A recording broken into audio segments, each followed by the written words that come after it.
Hey friends, it's Jennifer Herndon at jenniferherndon.com. Today I'm going to tell you how to take a difficult goal and make it easy to accomplish.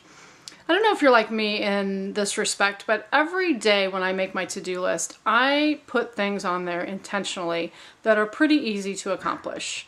Return a phone call to Michelle, send an email to John, revise my Pinterest bio, things that I know I can do in a pretty short period of time. And I do that on purpose because it makes me feel good to check things off. It makes me feel good to say, yes, I accomplished something today.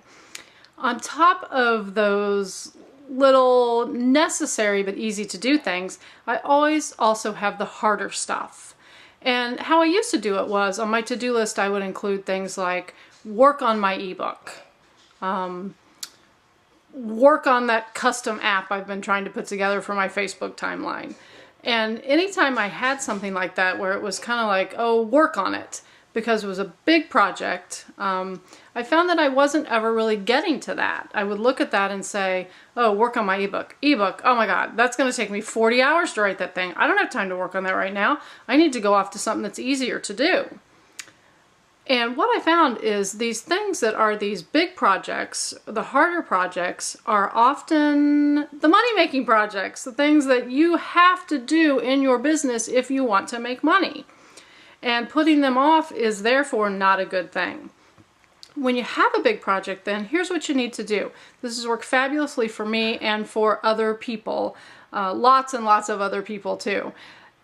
So it's not just a theory, it really works. You need to take that big, hard thing that's looming out there.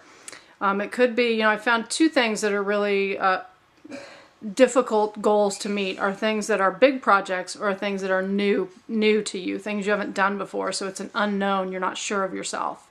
If you either take that big or new project and break it down into the smallest steps possible, and includes those steps on your to-do list, then you are going to reach that goal and it's going to be easier and you're going to be able to do it faster. And let's just take, for example, writing an ebook. You need to break that down into what's the book going to be about, deciding the names of the chapters, deciding, doing an outline of each chapter. And then once you have, that can be on your to-do list for today. Break down the steps of my ebook. And once you have the steps broken down, then you can put one actionable step on your list for tomorrow.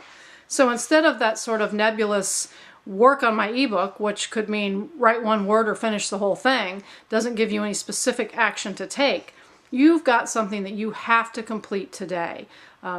Today it is going to be draft section 1 of chapter 1 of my ebook. And when you look at it just like that, instead of the whole big picture, it's not overwhelming. Well, sure, I can do that in an hour. That's no problem. I'll go to that thing and I'll do that right now.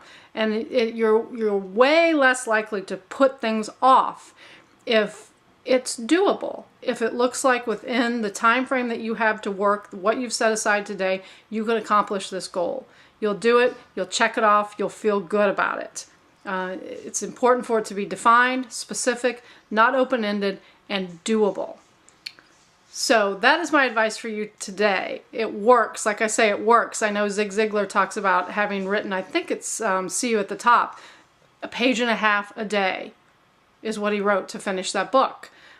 Because that is a doable thing. Don't worry about the big picture. Worry about what you can get done today. And before you know it, the big picture will be there and it'll all be complete. Thanks for watching. I look forward to hearing about how you succeed by putting this tip into action. Bye-bye.